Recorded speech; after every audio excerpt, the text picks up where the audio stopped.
People's Revolutionary Party of Kangleipak, Prepak ki nifu-taret Suba, Mapok Kumon thouram ka mari Leinana, Prepak Interim Council ki Chairman Aheiba Angom na Meeyam Da Paojel Pirakli. Prepak ki nifu-taret Suba, Mapok Kumon thouram ka mari Leinana, lona thingkraba lalhaulup asigi Chairman Aheiba Angom na khudyak piduna thadorakpa cherol amana hai. Amakpa leitraba Asiatic sovereign country, Kangleipak ki sanglaba puwari ki khongchat asida nation tragedy ani mayok na khraba matuk, India ki khuzil tharang tagi hauzik amuk anauba nation tragedy ama mayok na de. Ahan bagi tragedy asina noilam santokpa British Empire ki achauba safu amana, laibak asigi ning tambak mangkiba taraga mapan Suba chahi chagi thongdokni. Ani Suba tragedy asina Indian Dominion na namfu hapu tautna anauba India da namduna tishin hankibagi thongdokni. Aduga ahum Suba tragedy asina India na namduna kumkraba Kangleipak ki ningtamba ase amuk hanjinnaba nisang sitna jatharakliba ningtam yawal ihau ase makhal kayagi pambai sijinnaduna namthanaba honarabaso mayok naba ngamlaktabadagi mapandagi thomjilakpa chain cookie jo narco terrorist sing sijinnaduna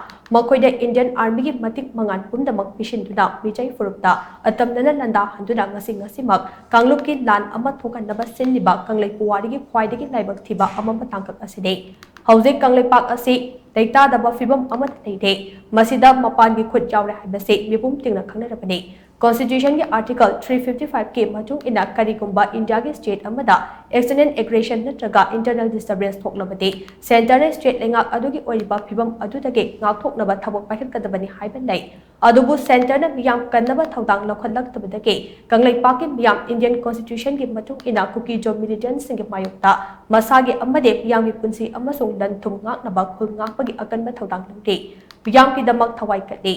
Lengak nam yam kadaba thawdang larok tabadagi masagi oijaba pumba thadokuna yam kidamak thawai thadok liba ikai khumna ningai oiraba khol ngakpa sing ase lengak na koitan tanaduna faraga jail da namsine aduga malemgi law amatana yadaba cookie jo terrorist sing asibuna kankatuna thamde Mamang chahida kwakta da tumduna leiba miyoi ahum hatkiba handak chahigi September da amuksu jiripam da Mayum da tumduna leijaba miyoi ama nomaina kaptuna hatkiba Imphal West District ke Kautrupta drone bombing tawbagan loinana sniper rifle sijinnaduna maunha ama hatlaga macha nupi buna sohankhiba Moirangda kilometer 8 sanba long range rocket missile kapsinduna arang phamba ahal ama hatkiba ase Kumja ing 1948 semkiba aduga Indiana September 12 Kumja ing 1948 da ratify tawkiba International Convention on the Suppression of Terrorist Bombing ke China Kanglot Singh thukaibane Thawong ase Unlawful Activities Prevention Act UAPA ke Section 15 amasong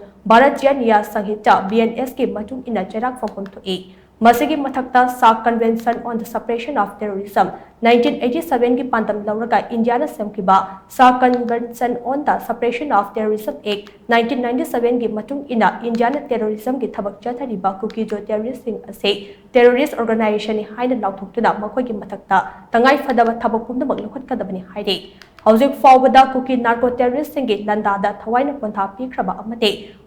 Makut chalaba matung lona thupna hatoktuna asiba hakchang fawba phangan khidaba thawai kiyagi mafamda Prepak na awawa phongthopagan loinana makhoigi thawai na ingna chikna yataba oirasano Irang asida Indian Army ki chaifu tear gas pellet gun amasong mog bomb na chingba kapsinduna asok apan nang halaba amate soinai halaba mahairoi ima ibel iche ichal sing loinana khun ngakpa ichil ina khudingmak amate Mayuk may thadok pikipidake relief camp ta awa chaiteng khangliba imong manu khudingmak ke mafam daso Prepak na thamoi shokna awaba amade nungaitaba phongtokli haina Prepak Interim Council ki Chairman Aheiba Angom na khudyak piduna thadorokpa cherol asina makhat tare